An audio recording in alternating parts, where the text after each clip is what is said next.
games, or the first point of our agenda was games and fun with OS2, which was a presentation held by Sigurd. The second presentation was for MLE, multi-line editor. This one was held by Pete. And the third presentation was held by Lothar Söhns. Can you see Lothar Söhns? Don't think so. Lothar Söhns. Lothar Söhns gave us a presentation to Qt development. And that's the presentations we were holding so far. The next one will be held by Keith Merritt as well, which is a presentation of the upcoming ArcaOS 5.0.9.9. He said. So, and there might be, depends on the time which will be left. Maybe we have another presentation of the alternate smartphone OS, which will be held by Sandra. Sandra is sitting here.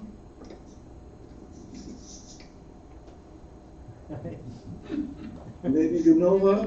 Yeah. And well, the last point, or not the last point, the next point is held just now, which is our joint session with you. So this will be the agenda of our meeting today until 6 o'clock p.m. And this will be nearly the end. So we start at 9:30 and end up at 6 p.m. And afterwards we will go for dinner. Dinner. We will go for dinner, and that's it for our meeting. So just then and not 2 or 3 days like you have. All right. So maybe we should just introduce us, everybody. Yeah. Okay. So you take place if you want to just introduce yourself. Ask him to move the chair closer so we can hear him. Oh, can you move the chair closer to the laptop?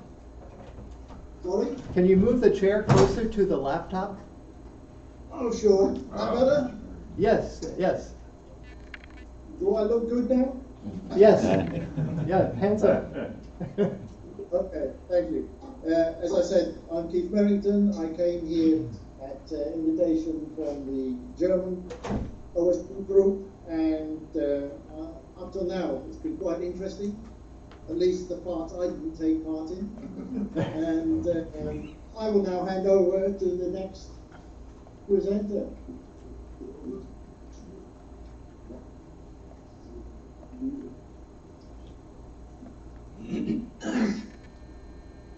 Yeah, hello Florida.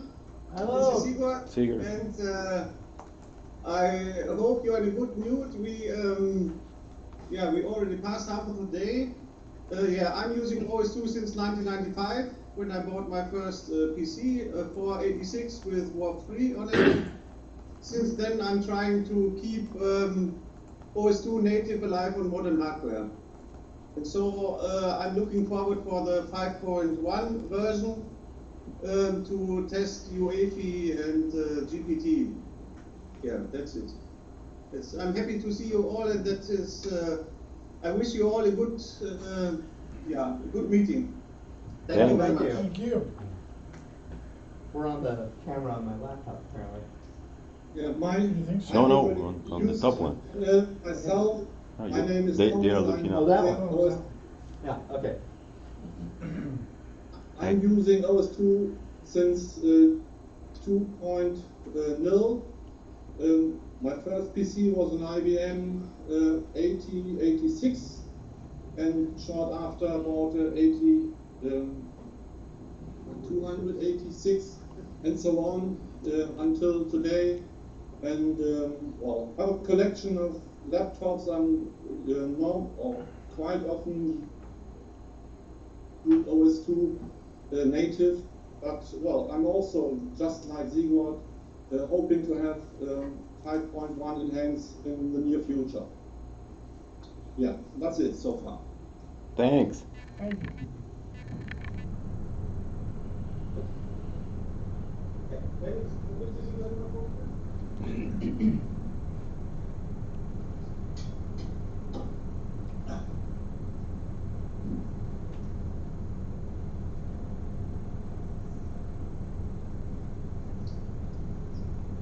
Hello, can you see me?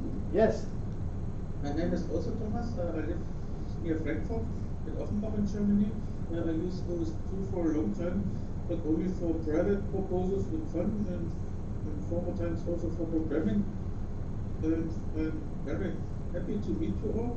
I'm very happy to look for your presentations in the next evenings. And I'm also hopeful when I terminate my profession in some years, I will return to programming for OS2. And I will continuously look for the progress. Thanks.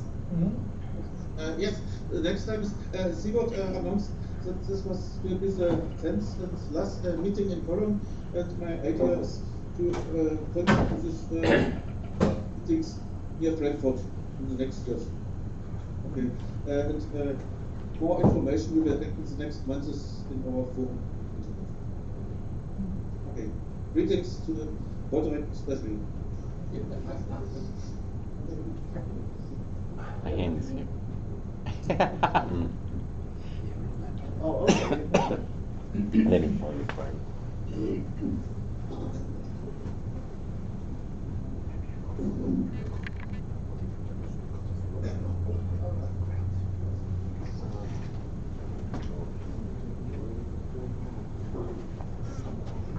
Hello together. My name is Rosenthal.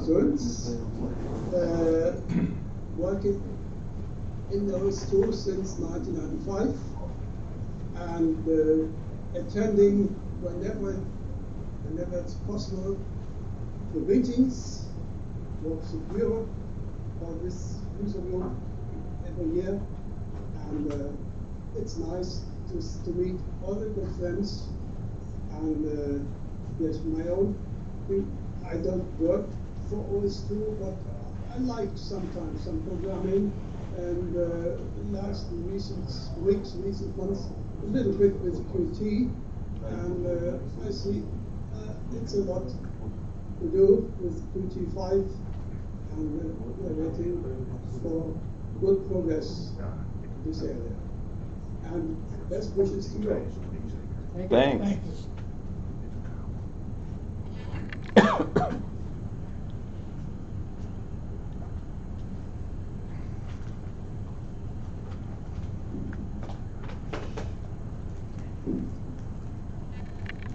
Hello, my name is Sarah. Some of you have met me in person. I've attended every Warpstock Europe and also some developer workshops held in Europe, and I've also attended each of all the OS2 Warp Cologne meetings. I've been using OS2 when what hangs under the letter of version 2.0, 386. They soon upgraded the giant 4 megabytes to 8 megabytes to make it usable, and stayed with our operating system since then. And of course, I have to use other operation systems too, and so often it's a Linux version. I did some development, but not that much on OS2. It's nice to see you even if we can't meet in person, or perhaps we can organize Warpstock Europe. This also Warp Cologne meetings were held in German because most of the speakers or attendees here are not that extremely fluent in English. So this was an additional alternative meetings possibility, and I like all of that. Thank you, Sandra. Thanks. Thanks. Where's the mic? The mic is on, I'm not sure if on the laptop or on the. Oh. Hello. I'm not sure. Hello. I'm Eugene. Hi. I'm Eugene. I'm the newest kid in town here, and I'm using OS 2 since 2019, one day before the Warpstock Corporation. Wow. And it's a painful experience, I have to say. And since then, I stick to it. Good. Great. That's it. That's it from me, so I can thank you to you. Thank you. Thank you. Thank you. Do that, is that, what's the center of the camera? Is that seat the one to use? Yeah, maybe. Oh, well, we still have some. Yep, okay. Maybe I'll pull the chair back. No, well, I already introduced myself to you, so my question is, what is going on? What do you intend to do? We didn't make any plans for this meeting. I talked to Martin before, 2 days ago, and well, we didn't really make an agenda as far as I understood. So what do you think to do now? What are your plans? Oh, okay. Well, we're going to, today we're having the joint session. ArcaOS Roadmap is coming up after this. Roderick Klein's going to present audio in DOS and WinOS 2 sessions. And then we have a guest, Stephen Reed, to do Evolution of OS 2 Poker, which is quite an old game, but I think he has something new to say about it. And then we're going to have a sort of roundtable and share our LAN setups. OS 2 users have particular challenges, and we think there might be some interesting LAN setups at home. Finally, Louis Rosenthal will talk about upgrading to ArcaOS 5.1. And then we're going to have a sort of work session here afterwards. People who brought computers with problems, we're going to address them if we can. So on Sunday we have 3 more presentations. Martin at Turbide will have a demo of the USB gamepad on our ArcaOS. Roderick Klein will talk about the new browser. And finally, John Edwards will phone in a session for just farewell to Warpstock. So that's what remains. We had some sessions yesterday too. I think we will watch your sessions already streamed. You can watch them on YouTube so far. So I think we should use the time now just for introducing your side, or what are we going to do for the rest of the time today? Yeah, I think that's about all Sure. we'll have time for today, I think. So. Do we introduce or? Sure, Yeah. I'll do it. Okay. You start. Go ahead. Am I in the middle there? See, look at the little screen there. I'm looking. You are. There I am. They're looking at you. Yeah. Okay. I'm not sure if they can hear you. As that. Yeah. Hi everyone, I'm Louis Rosenthal. I'm the managing member of Arca Noae. Most of you have had some correspondence with me at one time or another. I'm also the Warpstock treasurer, so I get to have fun at both ends of the spectrum here. I've been running OS 2 since the early 1990s on OS 2 2.0, and on bare metal to boot, connected to NetWare. So that's like old stuff connected to more old stuff connected to more old stuff. But I like it. It works well for me. I use it in my business every day. That's about all I have to say. Who's next? Jan, you want to? Howard, go ahead. Hello there, I'm Howard Windsor. I'm from England, and so a long way from home here. I've used OS 2 since Warp 3 Connect, so middle 90s, something like that. I use it every day, currently using ArcaOS, of course, and looking forward to 5.1. So let's see what Louis has to say later on that. Sure. Good morning, or good afternoon in Cologne, I guess. I'm Mike Snyder. I'm just a user, not a developer, but I've used OS2 since about '95. Used to use it in my work, but I'm retired now, so my uses are pretty limited. But it still satisfies my need.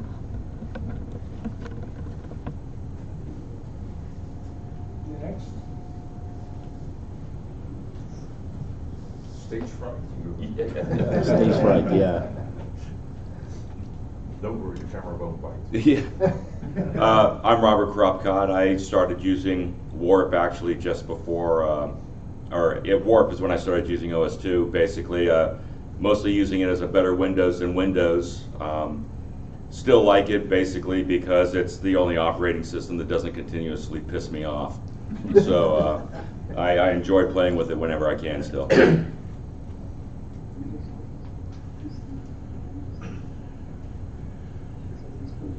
Hello, I'm Brendan Oakley. I started using OS2 in '96 until about 2009, and back in the day I did some work on Uniod, helped organize that into more of an open source collaborative project, and been kind of away from it for a while, but with the advent of ArcaOS, got excited about it and kind of want to get my OS2 stuff working again. So I brought my teenage son and daughter with me, and they're learning OS2 and a bunch of stuff. So. Great to see you guys. Next.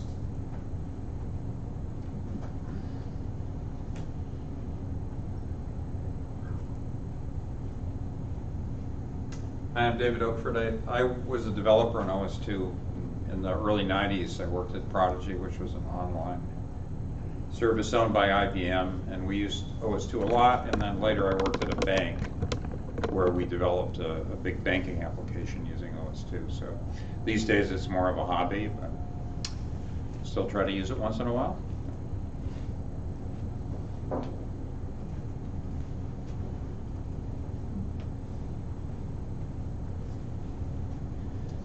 Hi, I'm Nathan Nasby, and this is actually my very first Warpstock event, and I just started using ArcaOS recently, just only like a month ago. So I really have a lot of nostalgia for the old Windows software and the Windows 3.1 because I'm a 90s kid, so I was born in '94, which is when a lot of the stuff was still around, a lot of legacy support. So that's why I'm here. Ever since I started using ArcaOS, I fell in love with it, and it's a great hobby tool to revisit the old games of my childhood. Great.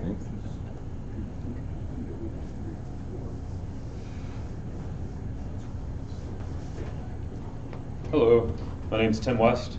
I've been using OS2, I guess, since the mid-90s sometime, 96, 97, when I found it at a flea market real cheap, and I was like, oh cool, something that's not Windows. And I enjoy playing with it. I've tried to play with it every now and then, pretty regularly still, just to keep using it. Just use it as a hobby.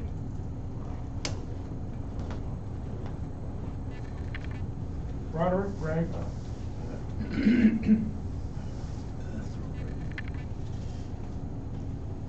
Well, I'm not going to spend too much time here since I guess I'm known at both sides of the Atlantic, so I'm here to give a presentation on Secure Boot that we've been working on.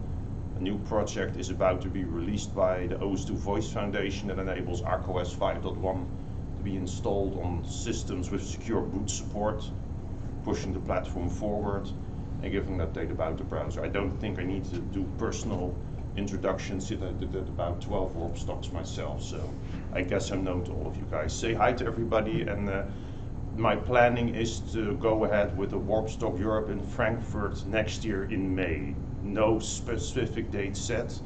That was the location that Thomas Leusel had indicated, but due to having COVID, that didn't go ahead. So hopefully see you guys there next year in May somewhere.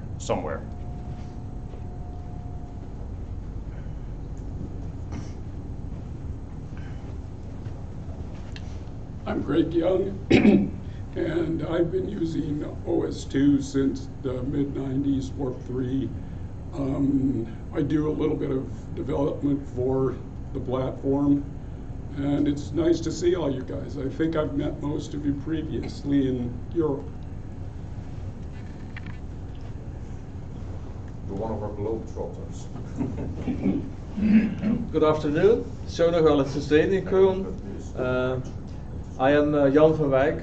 I've been using OS2 since 1989 with version 1.0, and I'm still using it a little bit today for development of my DFC disk utility.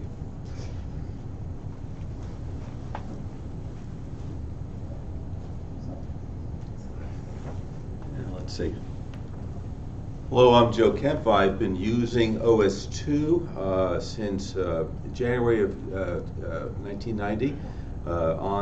Started with it on the Securities and Exchange Commission's EGGR system, and I've been using it either for work or as a hobby for many, many, many years. And I'm looking forward to the release of ArcaOS 5.1, and hopefully, cross our fingers, a updated functional new browser. Thank you.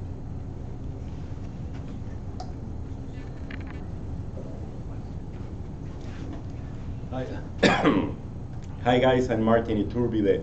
I run OS2 World, and well, I'm here on, I was just talking yesterday about the Hubs Reorganization Project, and tomorrow I'm going to talk about the USB gamepad and the Wimbrel experimental drivers for that gamepad. Okay, hi guys. And that's all. That's all. Okay. All right. Well, we don't have more people left. We have yeah. You guys. I think we're through, and thank you for working with us on this session. Yeah. Thank you. Thank you, Neil. Thank you.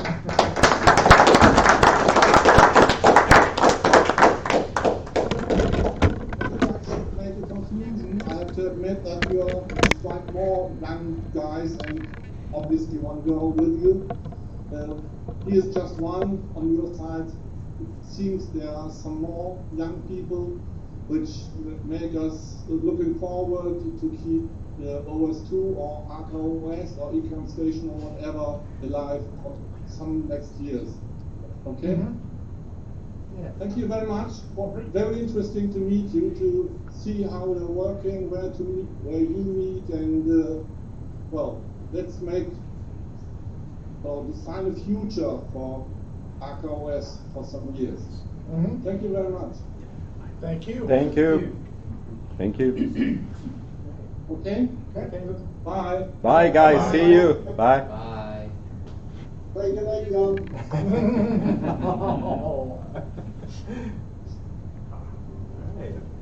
Press the red button.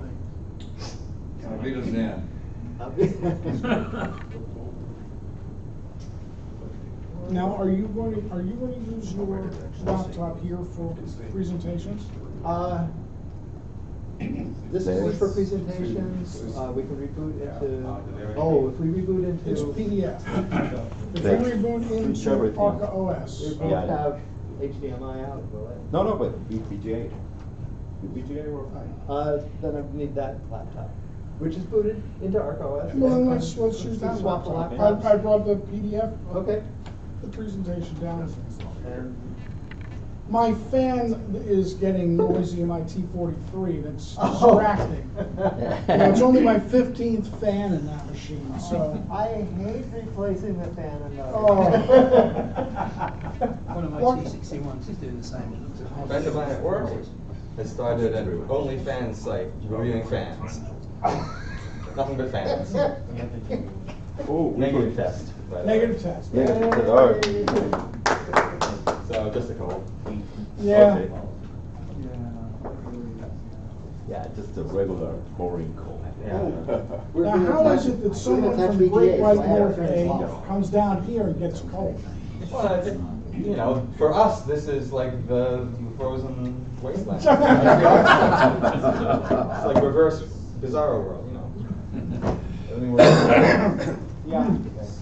Thank you, by the way. The test was negative. So negative? Yeah. How much? Sorry.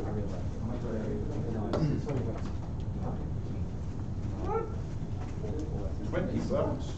Whoa, that's expensive. Actually, it's usually more. More? This is That's because they were free when they came out, so now you know why they're as much as they are. I buy them at the supermarket for €5. Ours are free. I like now getting for $1.99. Oh, we back in the D. Ours are free, and now we can pay $50.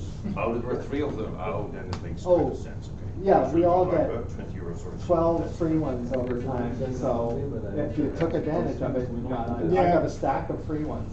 But if you wanted to go and buy one, $25. It's on the FAT 32 petition. FAT 32. Oh. What time We is turn it on now? or not? Oh, yes. It's ready, yeah? The VGA is on. This VGA is on. Computer one, yeah. Okay. Actually, well, I'll wait. Analog, so the text, okay? There, should, Yeah. okay, and, go ahead and move. I'm curious, you said that OS2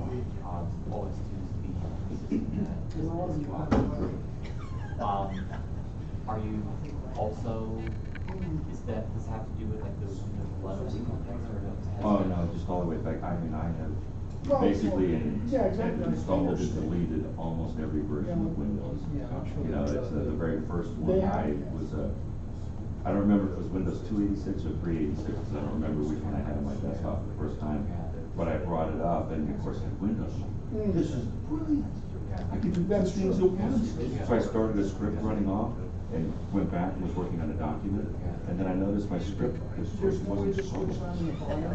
So I clicked on it, and then I clicked away, and it stopped scrolling. I'm like,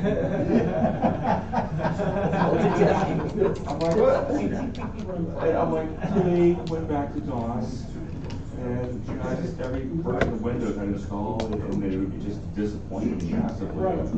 I installed a version of Windows 95 beta. And I'm like, I pointed and clicked on everything on there. I'm like, no, if I've got to read the book, no, I'm not doing this. And so I deleted that one too. I remember walking through, and they don't have it now, but the Software Etc. store in the mall. And I thought, oh, Windows NT. I picked it up, I'm like, 12 meg of RAM. That's more expensive than the whole computer. Why would you do that? Like, Bill, you crazy boy. I put that away, but I had what got me on OS2, and I somewhat unfairly, yes, but I always said, because I worked in Unix systems all my life, that was my job. Right, so I had some interest in the different Unix systems. I'm like, Linux? That's a 1960s technology by way of a garage in Finland. Right? So, but I had an old computer in my house running Windows 3, and I just needed to connect to work. I didn't have to turn it off. I just needed to connect with the terminal, make sure some scripts were running. I was trying to, but it wouldn't, Windows, my computer was not powerful enough to fire up a terminal emulator and all that stuff. So I was messing with the Windows INI, trying to take things out and stuff, and a coworker said, well, you should try OS2. I'm like, all right, nice little beat, run along, that's too much even for me, right? But, and I went back to Software Etc., and I was gonna buy, like an EMM 386, one of the RAM doubler things. And again, I picked that up, and I'm like, $80? Oh no. And I was literally pacing up and down the store trying to convince myself to buy this software. And I knew that work was coming out soon because my coworker told me about it. And down in the corner which camera do we have? Windows. Yeah, what camera is it? He's one for the stream. $20 off in-store coupon. And I'm like, the white ones. for $10, Can you move this I've back? got a matching set. Yeah. But I didn't even get the CD version, it had the 30 floppy.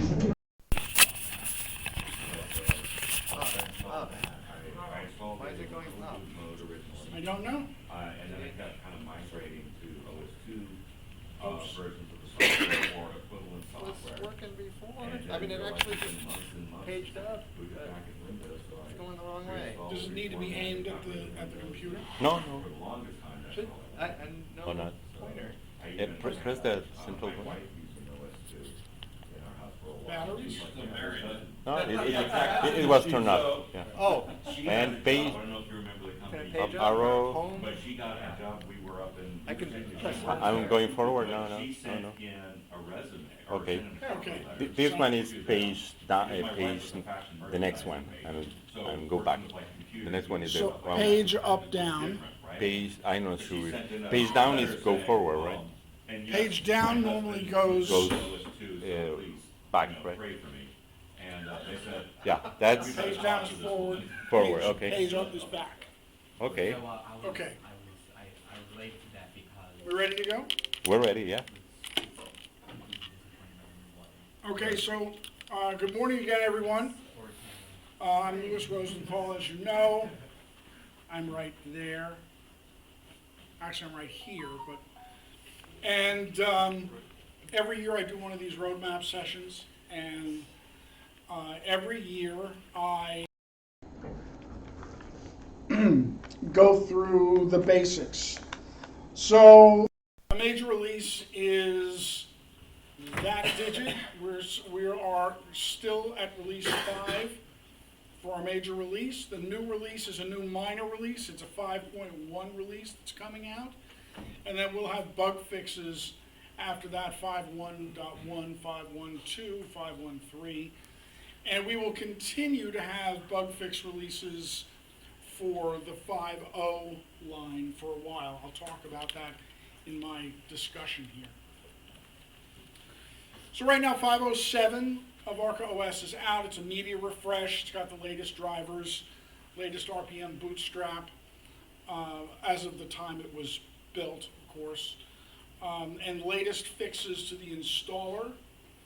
That's the main reason that we come out with a new ISO for everyone, is when we make a change to the installer, because obviously installing ArcaOS without the fixed installer would be less of a pleasant experience. It's kind of what IBM did with its Merlin convenience packages, 1 and 2. Was that mainly for the installation updates? Yeah. All fixed specs, etc. And you no longer had to boot from 3 floppies and then feed the first CD in. You have a stick that works. Can you just drop the new ISO onto it and it'll boot up and run it? No. USB sticks created from ArcaOS Media are version specific. So the boot files on the USB stick are all fresh. So if you use an old stick and just replace the ISO, you're going to boot with the old drivers, the old environment, and you'll boot a new ISO. We actually have protections now built into the ISO that will catch that when it's booting up. Okay. And the ISO itself will say, wait a minute, we don't match the version of the USB stick from which you just booted. And it will give you an opportunity to shut down and replace the stick. We added some new drivers to 5.07. Particularly the NVMe driver and the new Multimac JME driver. But you need to select the other driver option in pre-boot in order to load those. In 5.1, those drivers will be auto-detected and loaded for you. So when you go and you get your ISO constructed and you can download it, then there's a long list of fixes below that. Are Correct. Those are to be installed on top of even the most recent ISO? Generally not. If there is a notation that says new or updated, that means it's new or updated since the last ISO release. So when we released the 5.07 ISO, all of the updates that were flagged new were reset. So since then, we have released some updates. In fact, just about a week ago, David put out a new, NVMe driver, right. So that driver that's out is newer than the one in the 5.07 ISO. So as I say, if you want to install it to an NVMe device, you need to go into the pre-boot menu and select use other driver and then enter NVMe in the box for that driver. Not NVMe, but ADD, just NVMe. If you don't do that, your NVMe device will not be seen for installation. I was going to say bad things would happen, but really nothing would happen. So. That's pretty bad. And we've got some fixes to the installer so that we can install on more traditional systems. 5.10 is at the release candidate stage. We've had 3 release candidates out now. RC2. And really the release candidate is just the latest beta that we believe is ready to go. But we find little things here and there. We've been a feature freeze for quite some time, so we're just fixing little things that we find. And we've got infrastructure updates that are in progress. We have a new build server that's going in because initially when we set up to build ArcaOS 5 ISOs, we only had to build 1 ISO for each customer at a time. The new build system will allow us to spin personalized 5.0, 5.1 ISOs, and the 5.1 ISO in the language of choice. And also, we'll talk more about languages in my next session about upgrading. But if you purchase a 5.1 license, you have your choice of what language you want to download. And if you decide later, well, I got the English version, but I really would be more comfortable with the German version, you can select German and then download the German ISO. It's the same, your same license is good to go for whatever language you want. And as many ISOs as you want to download. Remember, the license is per installation, not per installation media. Main points, 5 of them for 5.10. We have UEFI support. There's no CSM required for that. Everyone know what a CSM is, by the way? A compatibility support module. What that does is it's sort of a stopgap measure between a completely EFI system, extensible firmware interface, and a traditional BIOS system. It emulates some of a traditional BIOS to make systems that require a traditional BIOS happy, supposedly. OS2 is one of those systems. So currently, if you get 5.07 and you want to install it on a machine that allows you to boot UEFI or what they call legacy, and you have the option to enable CSM, which you should have on that machine in order to be able to install ArcaOS 5.0, turn on the CSM, the compatibility support module. That will give you the support that you need so that the machine, so that ArcaOS thinks that it's installing on a machine with a traditional BIOS. Hopefully the CSM is fairly complete. Not all of them are, and that's why you find certain systems that you think would work just fine don't, because there are not incompatibilities, but there are missing parts of the emulated traditional BIOS in the CSM. I also found that you had, on this machine, I had to do only CSM. There's a 3 combination, you can do. Right, only CSM enabled, and then CSM disabled. Right. So for traditional mode installations on 5.1 or for 5.0, you'll want to have that CSM. You must have the CSM enabled. Okay. With UEFI, that's optional, and a lot of newer machines don't have a CSM at all. Right. So right now, if you have one of those machines that doesn't have a CSM, you are out of luck installing ArcaOS 5.0. 5.1, you've got a good chance of being able to install on. If you, let me go back. If you're installing 5.1.0 and you have a CSM that's available, we recommend that you enable the CSM. Even though 5.1.0 does not technically need the CSM provides a more expected environment than not having the CSM at all. And do you have it use UEFI first and then CSM?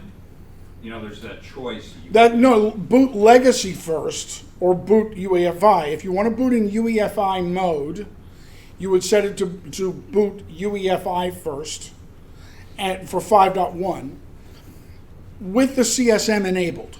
Okay. Yes. Just a quick note of caution. The boot menu in your system, if you have a system where UEFI and a CSM is enabled both, pay close attention.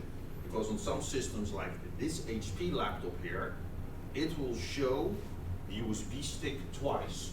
One is the legacy boot, one is the UEFI boot. How do you see the difference? You'll get a different boot menu and you'll see that the boot logo is true color. That's a very good point. I'll talk about this in the upgrade class a little bit more. But the USB stick and the ISO are both hybrid media. They'll boot in either mode. So when you order your 5.10 license and you download your media, there's only one 5.0 ISO for any given language. And it will boot whichever your system is configured to boot, legacy mode or UEFI, automatically. But as Roderick just said, if your system can actually see both, you may see the USB stick twice. You might see... It will usually always also usually have some sort of a prefix depending on the vendor system where it says UEFI in front of it, so you know which one to take. But it doesn't automatically select it if you have both enabled. You need to make a choice. That's interesting. That's interesting. Yeah, it's really been a learning experience for us, and we're still going through the process of getting on top of that horse for and Windows 10 UEFI. has it as well. If you create a dual boot stick with Windows, which you can do with the ISO tool, it will also pop up on that system as being bootable in legacy or UEFI mode. The UEFI spec is intentionally vague. In other words, it really deals with what the UEFI hardware should be designed to do. If you're writing software to talk to the UEFI hardware, that's entirely on you as to how you handle what the UEFI hardware should be doing. And if you have an older system, as in 10 years old, that is supposedly UEFI capable, don't. The spec was very, very crude in the beginning. And we are not focused on that. The point about ArcaOS, and I'll stress this again in the upgrade class, is ArcaOS is a traditional BIOS-based operating system. I don't like to use the word legacy. Legacy means it's gone and it left this behind. ArcaOS is not gone. It is the only currently supported distribution of OS2 on the planet. Yes. Just a small footnote. Yes. UEFI specs 10 years ago were not underspecified or something like that. The threshold for UEFI when it became mainstream was when Windows 8 came out 2013. True. Those systems had... Some systems will even tell you UEFI support is experimental. I have a Dell test machine like with that. Windows 8, that was no longer experimental. That's right. Well, this Dell shipped with Windows 7 on it. That's true. That's the cutoff date. This is also why a lot of hardware vendors started pushing the legacy support outdoor, because Windows 7 support was cut off circa 2020. That's where that comes together. Yeah. So let's continue from this point, and when we talk in the upgrading session, we can talk more about compatibility between traditional BIOS and UEFI. We have GPT support. Now, does everyone understand what GPT is, as opposed to MBR? Yes? Good. I don't need to stop and discuss the difference. As we know, GPT makes no distinction between a primary and and an extended partition, or a primary and a logical partition. Unlike an MBR disk that will boot from the first active primary, or with the aid of a boot manager, it will boot from, with a boot manager, it will boot from anything. GPT support treats every partition equally. So without a boot manager, you wouldn't know which partition to boot automatically. There's no such thing as automatic. So the way our GPT support works is we can use GPT media for a traditional BIOS install, but we can't boot from it for traditional BIOS because traditional BIOS implies that we're going to have an MBR for booting. But you can have a data disk, so you can have a 4 terabyte data disk, carve it up into two 2 terabyte ArcaOS Type 1 partitions for data. And we would be happy with that for data, if you want to do that. That GPT filter driver is a 5.1 exclusive feature. So that will ship with 5.1.0. DOS and WinOS 2 support is vastly improved. We talked before about the CSM and the completeness of the BIOS emulation it provides. Most systems produced in the last 10 years or so do not have a complete enough video BIOS emulation for us to run DOS and WinOS 2. Because UEFI support relies on our own emulated BIOS, we provide all of that emulation ourselves. And as a result, we have a stable DOS and WinOS 2 environment for Windows sessions and full screen. Where'd you get that? When you guys write the whole thing, or did you? Wrote it from scratch. Oh my God. Yeah.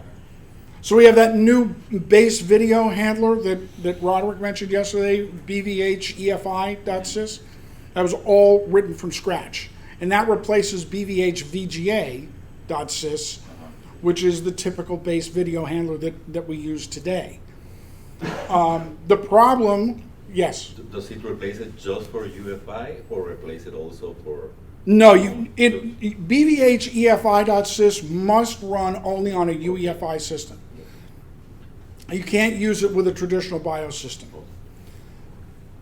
Yes? Effectively, if you look at BVH-EFI DLL, the actual that's in the video BIOS in the UEFI loader is tiny. It's only a fraction of what is in a normal. BVH-EFI DLL is where the real work gets done, because that's where a DOS program like WordPerfect or some games expect to have Hercules, CGA, EGA, VGA, the whole 9 yards of VESA BIOS, and that's where most of the work gets done. And some stuff is implemented in this mini BIOS, but from VEFI.sys, there's not much left from the original BSVGA, which is the equivalent of the DOS. As far as we know, we're probably, if not the only company to develop a base video handler for OS2, the first ones in a long time to develop a base video handler for OS2. Because generally, it wasn't needed before. IBM provided one with the operating system, and everyone's video driver handled the hardware after that. But now we have a new environment, UEFI, and we had to provide that for ourselves. What DOS programs did you run to see if it worked? What DOS programs are? Well, I run a lot of I run a couple DOS programs in my office. So I have a DOS accounting package, for instance. Okay. And that's been the real reason I've been stuck with T43s on the desktops, because there's decent DOS support. So that application runs beautifully in this emulated mode. I had a old collection of eclectic collection of various DOS games, which I made available to our developer. Mm-hmm. Okay. To test with. So we specifically tested mainly games, but I also ran 1.2.3 2.4 for DOS in it. But our focus, as we'll discuss in a couple minutes, going into the 5.1.0 release cycle, will be on those retro games. So games were really the thing. And games are really tough because they stress the video to its limits. You know, game developers back in the day did a whole bunch of stuff using undocumented calls and weird things to eke as much performance out of the video hardware as possible. And so we would find odd things happening in games, or they would shift into weird video modes.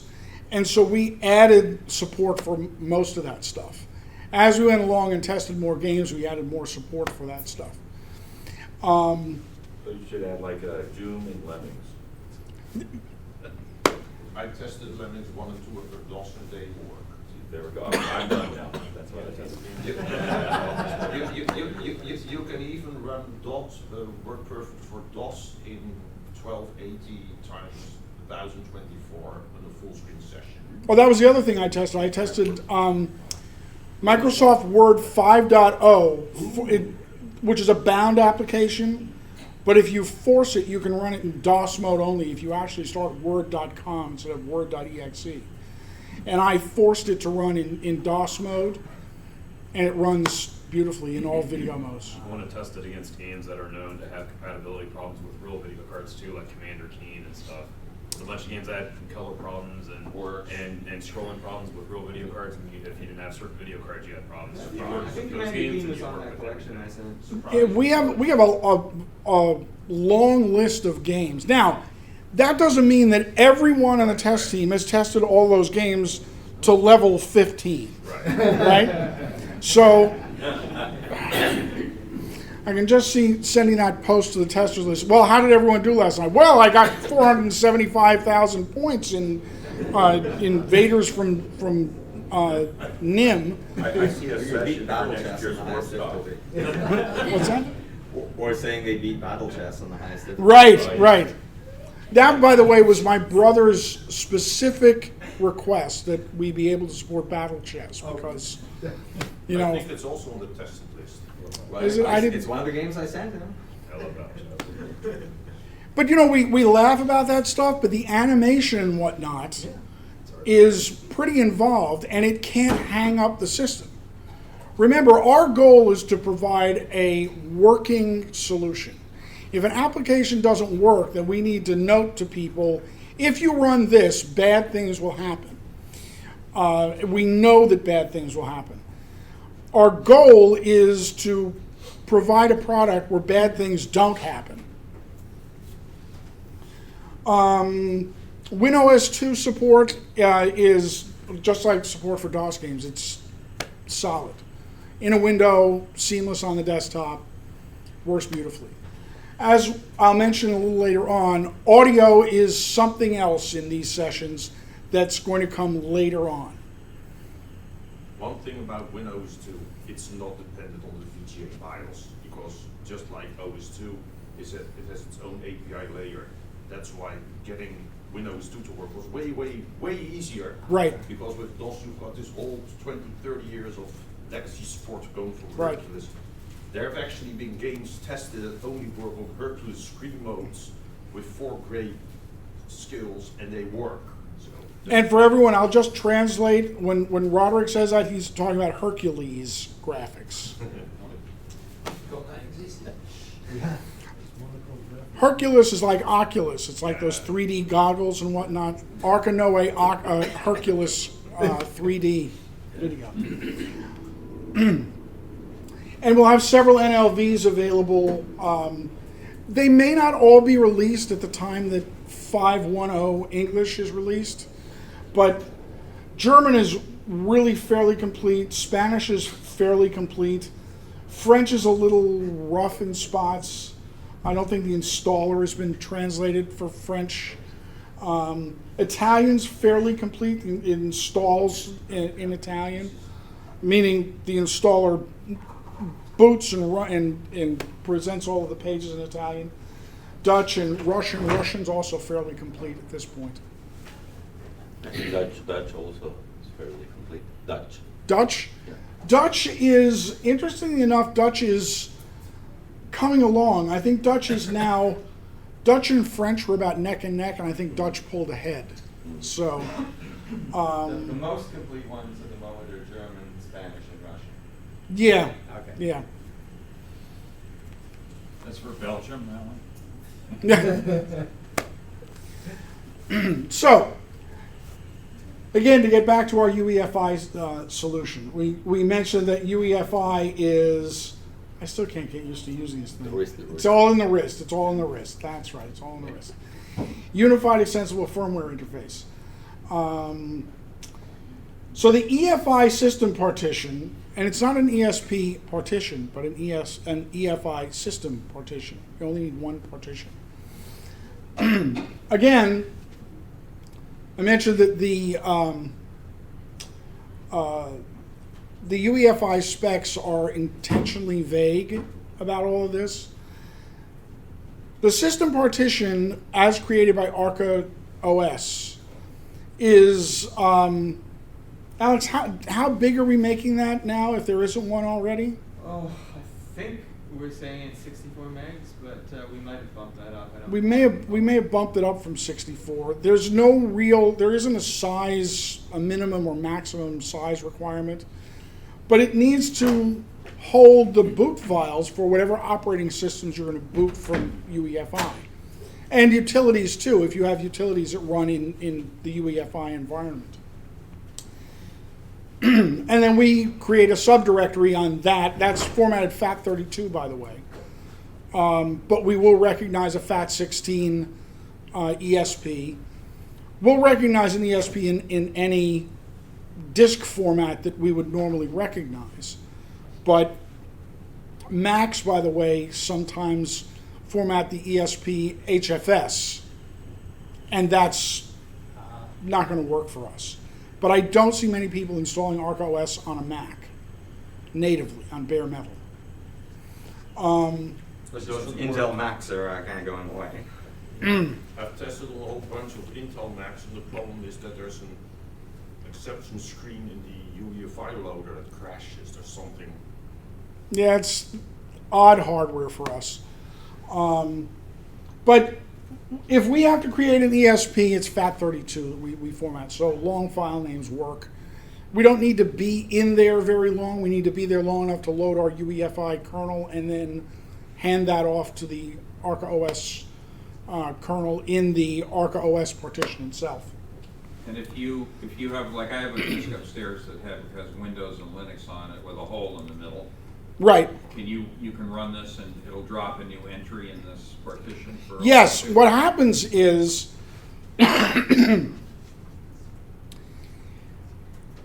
under UEFI, you essentially have two separate boot managers. You have the BIOS boot manager, which says boot from this partition, and that would be an ESP. Or if you put in the USB stick, you select you press F12 on a ThinkPad, and you get the boot menu, and you say boot from the USB stick, right? Then the UEFI ESP, if there's one present, will generally present you with a menu of partitions to boot from that device.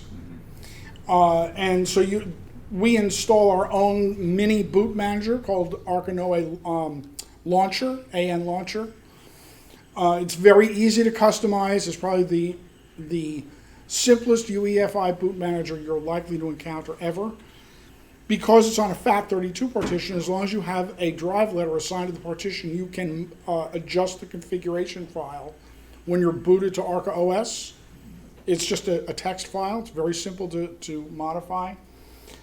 But we take your existing UEFI operating systems that we recognize, and we add those to our AN launcher, and then we put ArcaOS at the top of that launcher menu. So that becomes the default to boot at that point. You can change the default if you want, whatever you like. So it is multi-boot compliant. You can stick with AN Launcher, or you can install another boot manager of your choice. You can install Grub 2 if you want, if you're running a Linux operating system that's got Grub. and you just need to add ArcaOS to Grub, because Grub at this point does not recognize ArcaOS Type 1 partitions, so it won't add ArcaOS to the list. Yes, sir. If you want to torture yourself, you can even add ArcaOS now to the Windows Boot Manager. Oh. It's no longer with UEFI. You don't need. There's no special prerequisite or anything. It's sort of the great equalizer in that regard.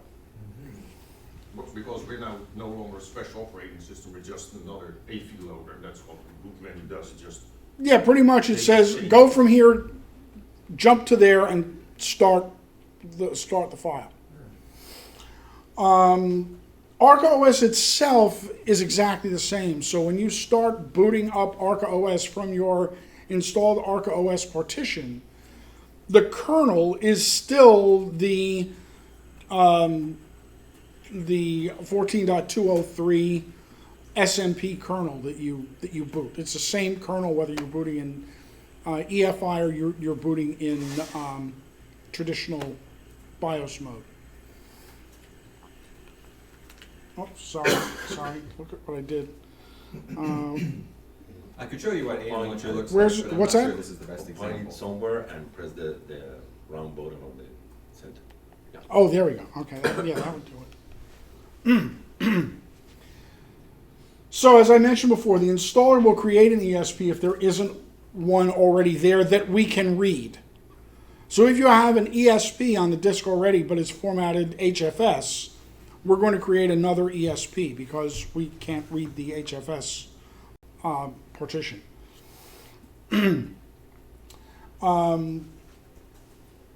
So UEFI, as I said, is a great equalizer. So it frees ArcaOS from the constraints that we had with older hardware, because we're providing our own BIOS. We're not subject to whatever manufacturer decides should go into his or its CSM.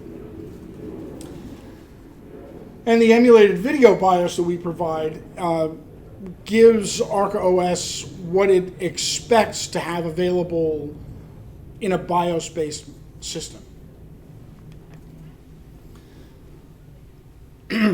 So, summarizing GPT. GPT is a GUID partition table.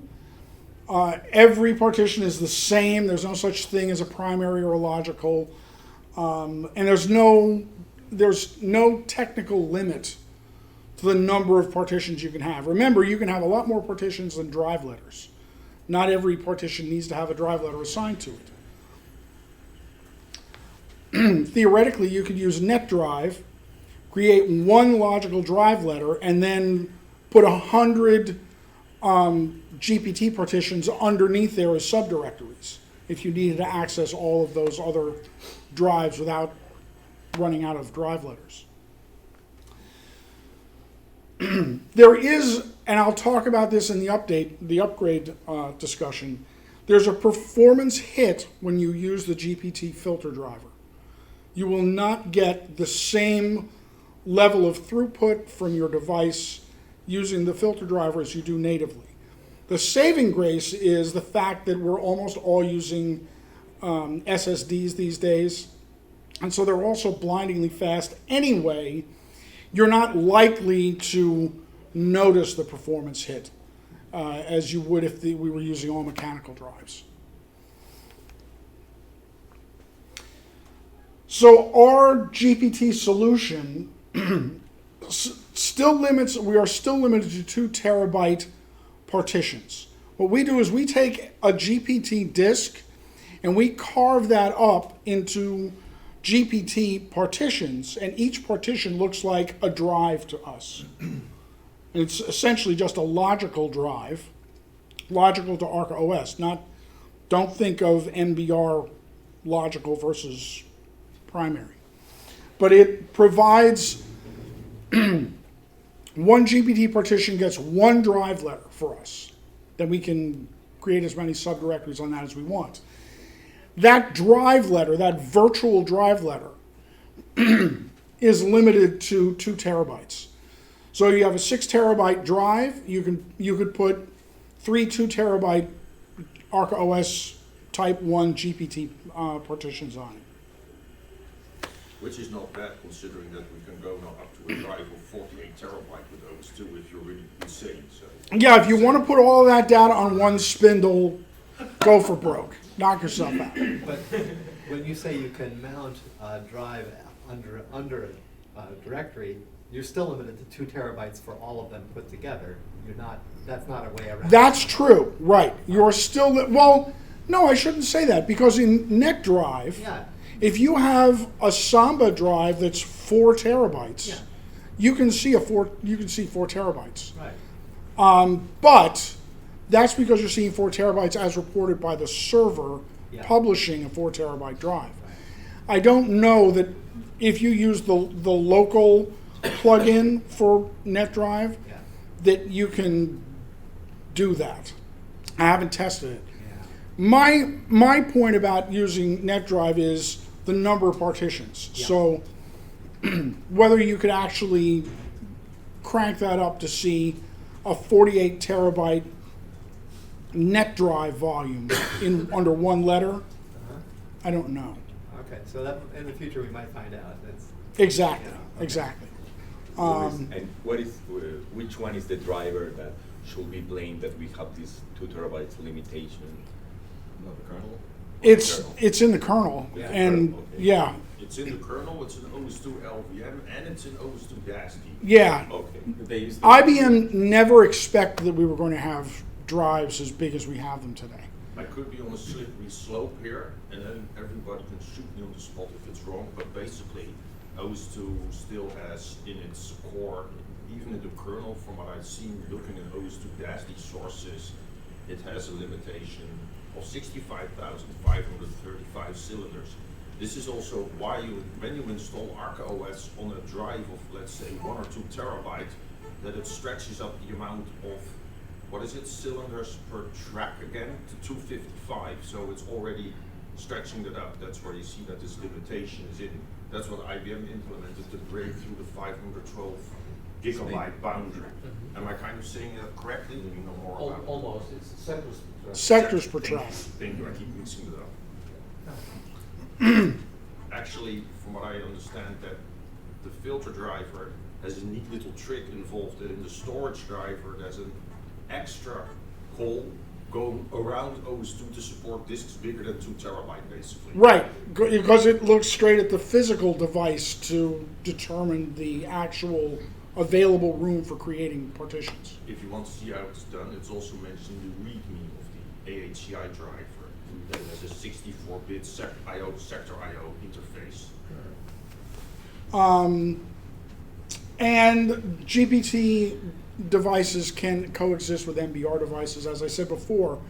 If you're installing in traditional mode or even in GPT, even in UEFI, you could install your boot volume on the MBR drive and still have a GPT data volume, or vice versa if you're in UEFI. You can boot from the GPT volume in UEFI and you can still access an MBR disk that's not grabbed by the filter driver. And there's full support for it in the ArcaOS installer. So you don't need to really think about this stuff when you're installing ArcaOS. You just essentially create the partition, your target system partition and any others that you want, and the installer handles the rest of it. And it's fully integrated in mini LVM. It's almost Yes. transparent. Maybe It really Alex is. can show it on his laptop. Because you basically see the GPT disk with all of your partitions.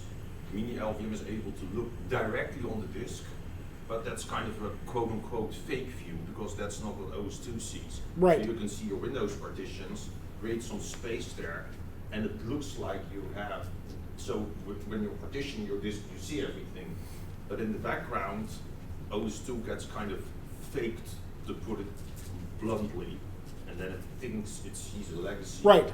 MBR disk. Right. Is that correct? That's the gist of it, yes. How am I doing on time, by the way? It's still at 17 minutes. Keep Okay. going. I need some more time anyway. Okay. Okay. Let me go. I have a question. Let me Can you go. install on a USB drive?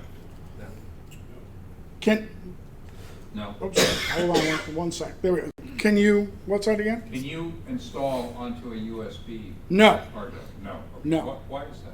Well, couple of different reasons. First of all, we made an executive decision early on that USB devices are not suitable targets for an ArcaOS installation. Okay. That may change at some point in the future. We'll have to see. The second reason is the GPT filter driver right now does not support removable devices. So if you have a USB attached GPT disk, we can't see it. Oh. That's not handled by AHCI or NVMe. That's handled by the USB mass storage driver. And that does not route through the filter driver. There's a whole bunch of intricate stuff required to handle even a removable device that's present at boot versus a fixed connection for one of those disks and handing that off to the filter. As I say, that's essentially why I backed up. Later plans are to hopefully provide that removable support. I would like to see that support because I think that when we talk about really large GPT media, we're talking about backup media. And now that we have USB 3, backing up tremendous amounts of data to an external USB attached device is possible for us. It doesn't have to be eSATA or something like that. Yes. It might actually be possible, but you have to find out yourself and experiment, and it's probably not going to be supported. But thinking about how the UEFI boot works, it might actually be able to work from a stick. But if you format it with an MBR UEFI, it might work, since if you swoop the correct files together, which is a lot of work, you could get it to boot from the RAM disk and then boot the desktop from the USB stick. But you're on your own. It's uncharted. I don't think that works, but it might be interesting to try. Oh wait. You're on your own. DOS and WinOS 2 support in 5.1.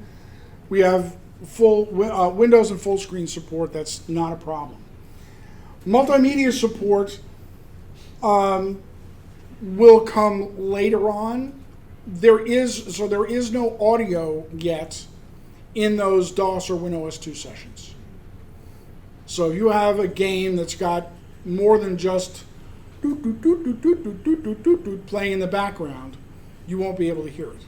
If it uses the PC speaker, that's a different story. A DOS game that uses the PC speaker should work. We were talking about testing the DOS and Win 3 games. There are a lot of them on our list that we've actually run. And there are additional DOS and WinOS 2 session settings.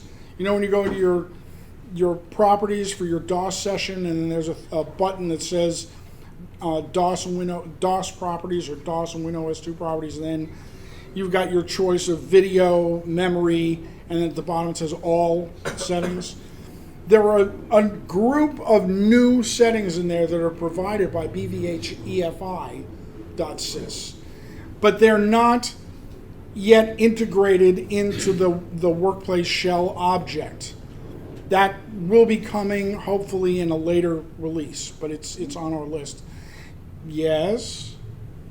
If you want to see what it's running so that you don't get disappointed, when ArcaOS boots on a UEFI environment, the resolution of the PM shell is frozen.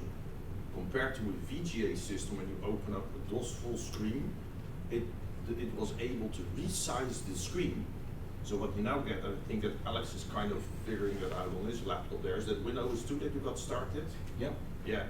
And the thing is, if you start a DOS window, you'll see that on Alex's laptop, that you'll end up with a pretty tiny DOS window because it's scaled to the resolution of your screen. So in the VEFI, if you run a DOS game and your resolution is very high, it will only cover about 25 or 30% of your screen. There's an option that you can zoom it so that you can blow it up. In other words, DOS full screen isn't really full screen. It's just not a window on the desktop. It's an exclusive window on the screen. And you can also adjust through these new DOS settings, you can adjust the position of that window on the screen. You can put it in the And corner or the center.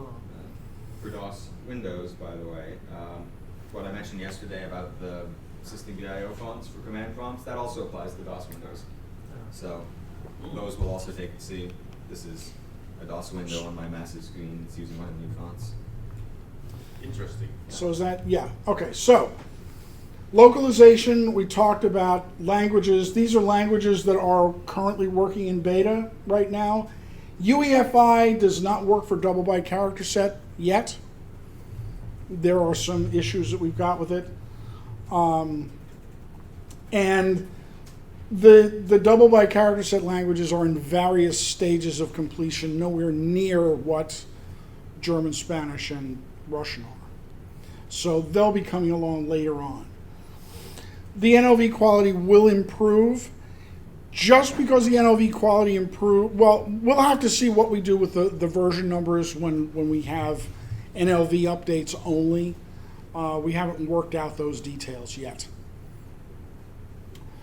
But the updates, as we can do them, we'll make available as part of the subscription channel. So you'll download an updated package that's got refined translation in it and install that. The 5.1 upgrade works similarly to the 5.0 update procedure. In other words, you select your existing target and from a list of candidate partitions, and then the installer handles all of the additional work that's required to do an upgrade versus an update in the background. You don't need to be concerned with, am I updating or am I upgrading? To you, it's all the same thing. That's my old one, and I want that old one to be the new one. And then we handle all the rest silently. You can only upgrade English.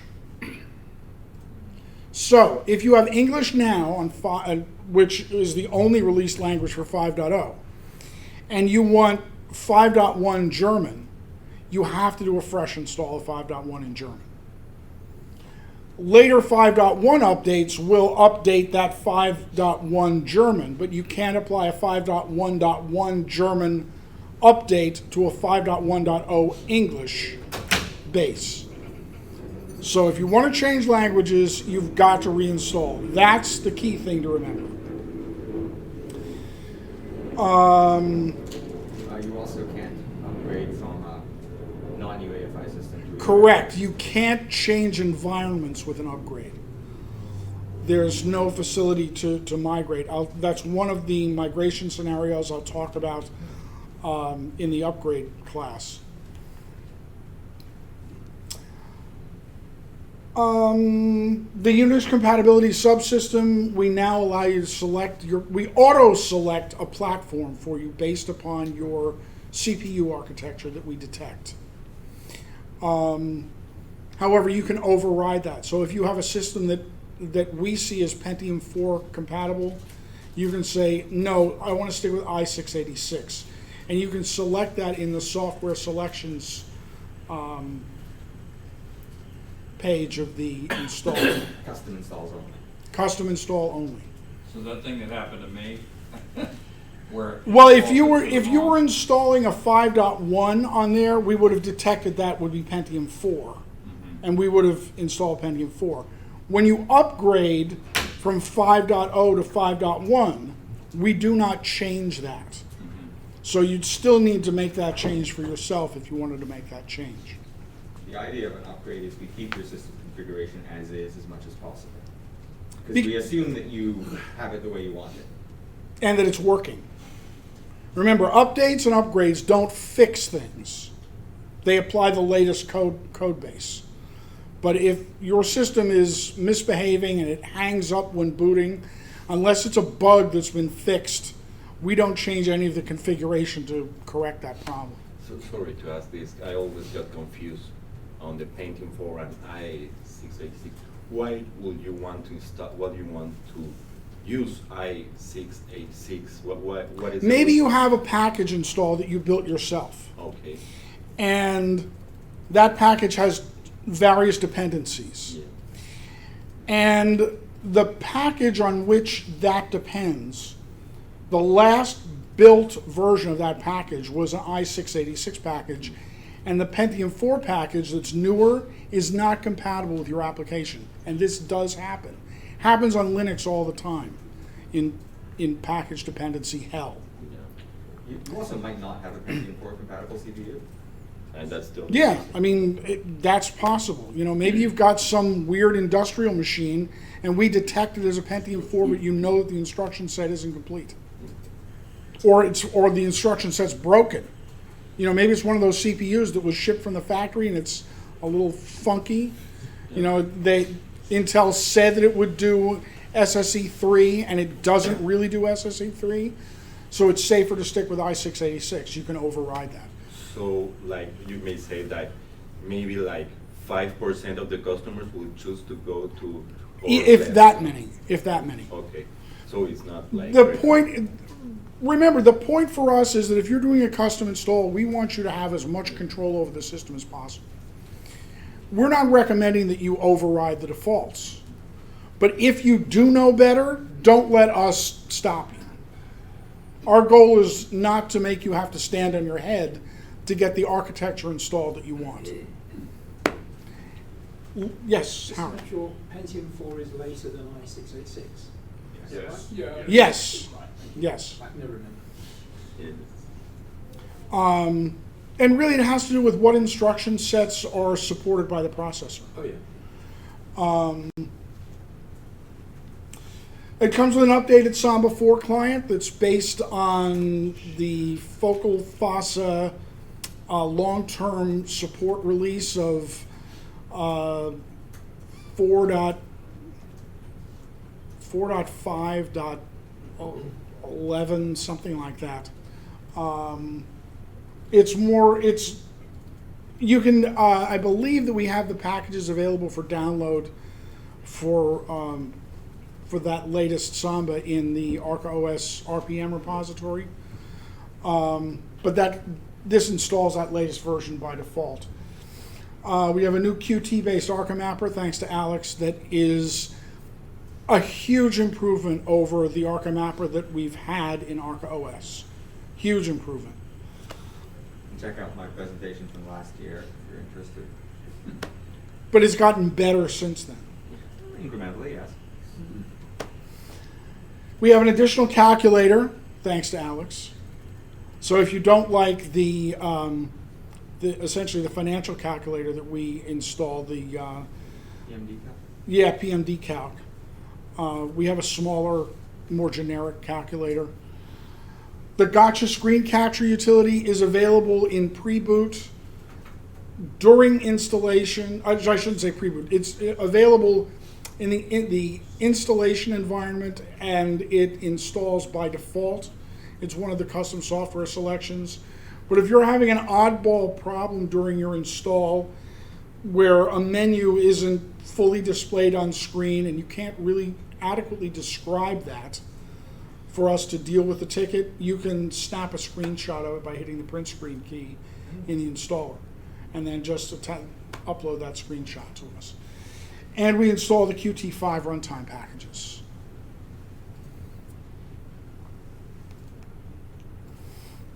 Did that do 2? Yeah. Yeah, it did. Okay. So planned features for the 5.1 release cycle is multi-MAC wireless drivers. Everyone wants to know when we're going to have wireless drivers for modern chipsets. They are on the bench right now. David is working on them. Wireless is a huge undertaking. It's not just getting the driver to load and stay resident in memory, because he's already past that point, but we need to interface that driver with XWLAN so that we have some control over the driver's connection, and we have, packet routing to do. There's a whole bunch of other stuff besides just getting a device driver to load into memory. It is currently on the hot list, and it's being worked on. I can't give you an estimated date that we're going to have Wi-Fi. but we're working on it diligently right now. The Qt5 based browser, that is a third-party endeavor. That's not an Arca Noae endeavor. It will likely be Double or Otter. Double will probably come first because it's a simpler browser to put together. Otter browser may come after that. I don't really know. I don't keep up with the browser development stuff. We will continue to support and include the Mozilla applications, even if we should add a Qt5 based browser to ArcaOS at a later date. DT Audio was formerly DTA, Digital Transfer Agent, which provides audio support in WinOS 2 routed to UniAud when UniAud is running. To make that work with DOS games, we need to have a virtual Sound Blaster driver. So we need a virtual DOS driver, a VDD, and that is planned to come later in the 5.1 release cycle, and that will give us audio for those DOS games. DT Audio, by the way, is not yet included, even for WinOS 2, with ArcaOS 5.1. It's not yet ready for prime time. It works generally. It has certain limitations. The configuration is still a little rough. So you can actually find a copy still of it floating around on hops, and if you still have an Ecom Station CD2, it's also parked on there because then it was over. And but that's not the latest build. No, Our build is newer than that. That build works relatively well just for Windows 2. Not all apps work, but yeah, it was deemed pretty good at the time. Yes. Since people had no alternative Mm-hmm. at all. So. We will have, hopefully, a retro gaming release, meaning a release of ArcaOS 5.1, one of the versions that is specifically targeted to running those retro games. And then, we should be able to run the bulk of those DOS and Win 3.1 games that we were talking about before, with audio and hopefully with joystick support for classic game port adapters as well as USB. Fingers crossed. Fingers crossed. Now I'm really over time, aren't I? I think so. 2 minutes. Yeah, you're a couple minutes over. I'm a couple minutes over. All right, I'll try to wrap this up quick then. Take your time. You've got extra gas to the tank. I'm still working. Oh, okay. Update versus upgrade. Updates are included with support and maintenance subscriptions. So if you have active support and maintenance, your update is your updated ISO, the latest ISO for your license is available to you to request and download. An upgrade license is, if you have existing support, is a deeply discounted ArcaOS 5.1 license that you will need to purchase, and that will entitle you to 5.1. It will, if you want to keep your 5.0 license in force and get a second 5.1 subscription, then you need a new 5.1 license, not an upgrade license. So essentially, if you're upgrading your 5.0 license to 5.1, you're saying, all right, I'm not going to get any more updates or support for my old 5.0 license. I won't need it. I've got one machine with one booting ArcaOS partition. I just want support for my 5.1. That's the discounted upgrade. Updates for 5.0 will continue for some time. We don't know how long yet. We haven't set a date as to when we're going to sunset that support. If we find that there's a bug in the installer next week that affects the 5.0 line, then you can expect a 5.0.8 release. I mean, it will come out. We have enterprise clients running 5.0, and I don't see them replacing the entire company with 5.1 at any time soon. They don't need the support that we have in 5.1. They're very happy with 5.0 and as few changes as possible for them. So we will keep 5.0 supported. But it's important to remember that updates for 5.0 may not be applicable to 5.1, and features in 5.1 will not be provided as updates to 5.0. So if you get 5.1 with a GPT filter driver and there's an update to the GPT filter driver, you must have active 5.1 support. You won't be able to download it from your 5.0 support. And right, and so my point is that the 5.0 and the 5.1 support and maintenance subscriptions are two separate subscriptions. They're different subscriptions. Some common content, like when we put out a new version of ArcaOS Desktop, our slimmed down X workplace, that would be applicable to 5.0 and 5.1. But GPT is only going to be for 5.1. Updates to the new Arca Mapper only for 5.1. So that's the way the updates work.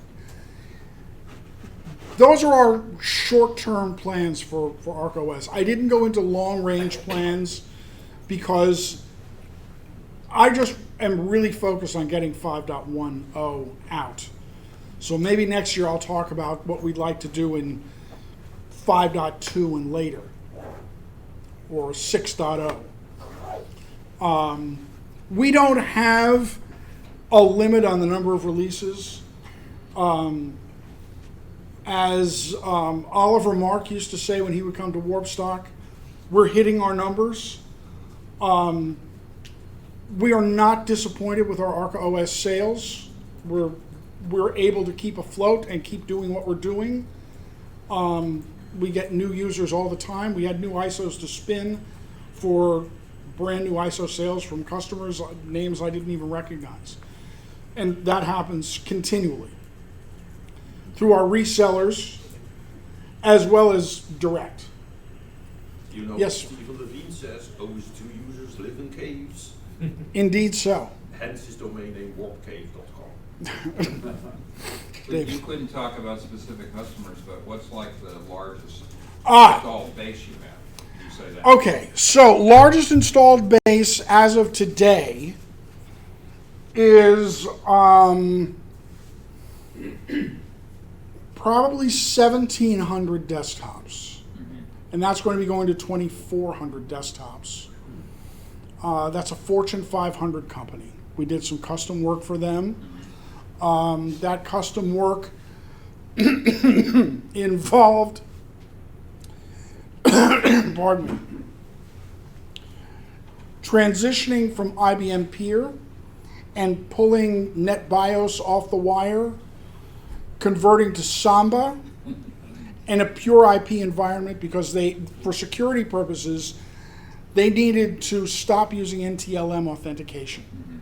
So we provided them with much tighter security in an automated pull down and install situation for their existing Warp 4 base, partially virtualized, partially native, bare metal, and they will be moving to ArcaOS in the near future.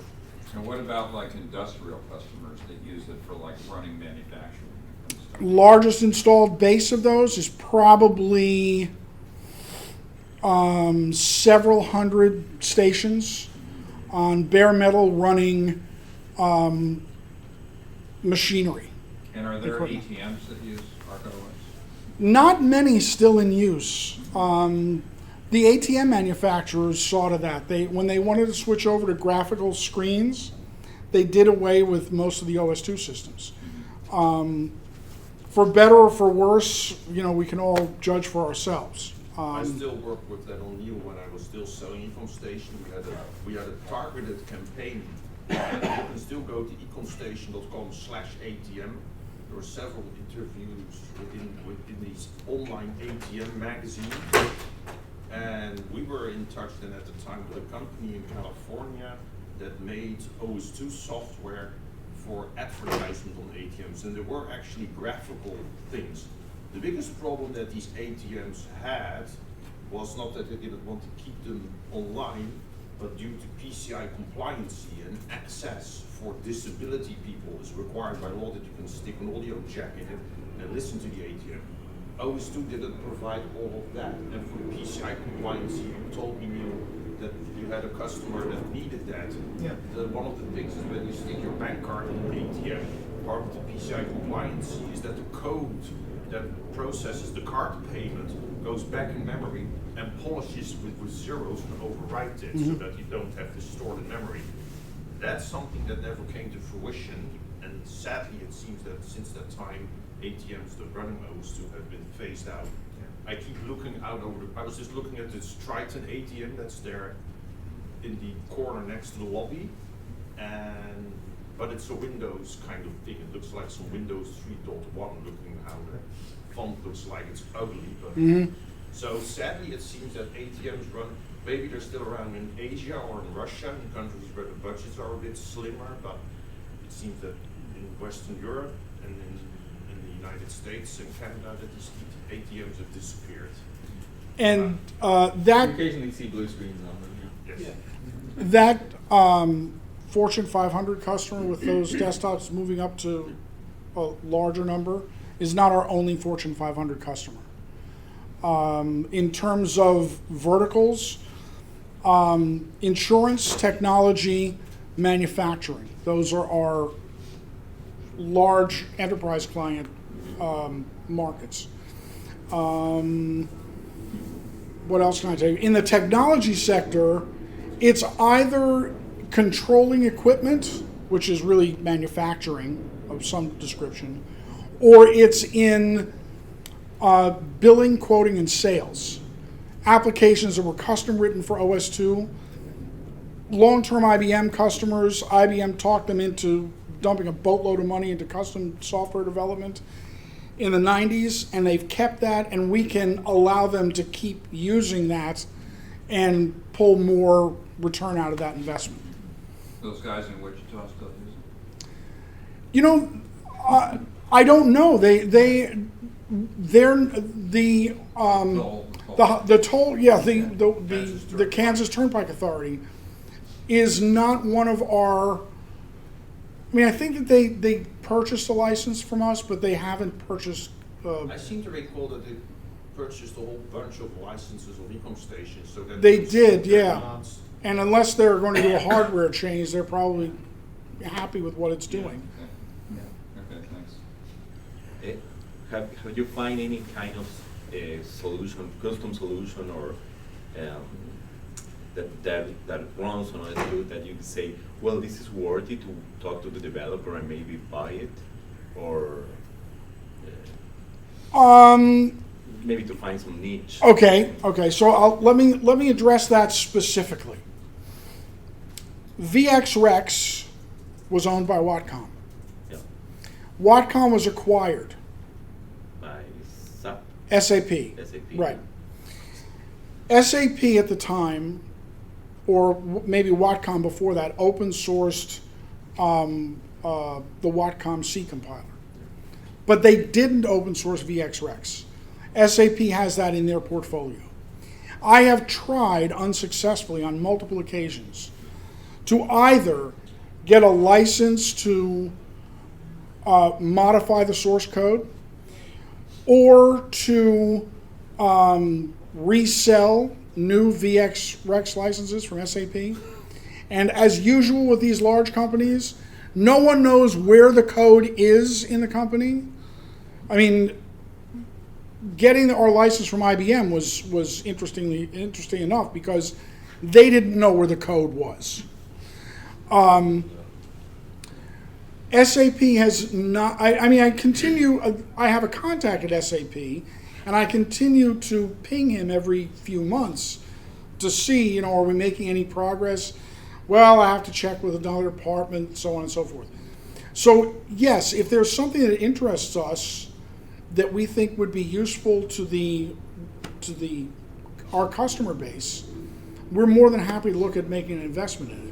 And any other industrial solution that you may say, oh, this is interesting for CNN or for some stuff? That I haven't seen any yet. A lot of this software is so custom. It's for, Yeah. When I still worked with Menzies, I went to Switzerland, for example, for some kind of a machine that was some kind of a cutting machine. You know, this was completely custom-written hardware to talk to this industrial machine. That's why it's so custom-made. This is why they always want, if it's possible, well, you can look them up publicly. If you look on Google for UIC and Ecom Station, they still have a couple of articles on their website for an Ecom Station. The only reason that they did it is they didn't want to rewrite software, but it was for, I think, for some kind of a chip wafer machine. I don't know, it's years ago.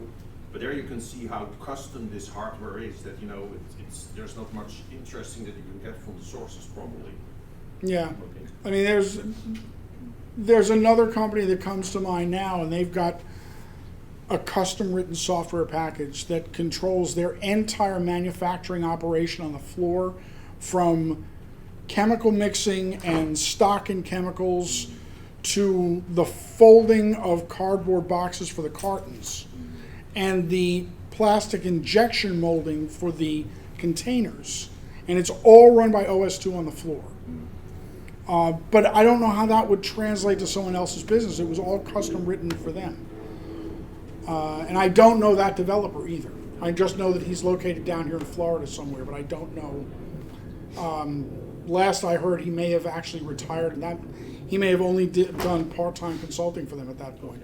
The software had been running error-free for decades already, which of course is one of the problems with OS2. You write it, it works, and just keeps working, and you know. But yeah, I mean, I'm certainly open to looking at possibilities to expand our portfolio. So if you hear of anything, please pass it along. If we can get source opened up and free, that's great. That's great too. But otherwise, if we need to make an investment, we're definitely willing to look at that. Okay. Thank you.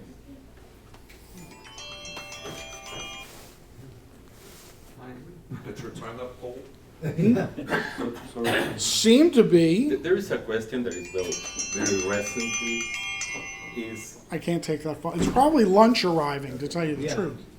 Well, it's just since DFC is going to be like free or an open source, are you planning? Well, it was yesterday, but are you planning to do something there? Do you find it interesting?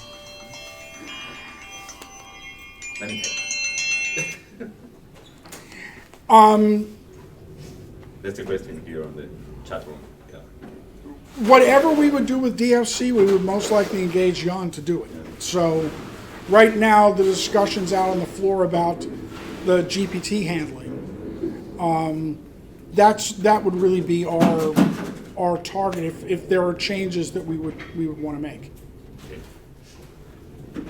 Any That's other? all. That's it? Yeah, That's it? Yeah. All right. We are way over time. So is the next presenter ready? I'm afraid so. I did it again. I got to be finished on time, kind of. So if you guys are ready, I'm ready to start. Okay.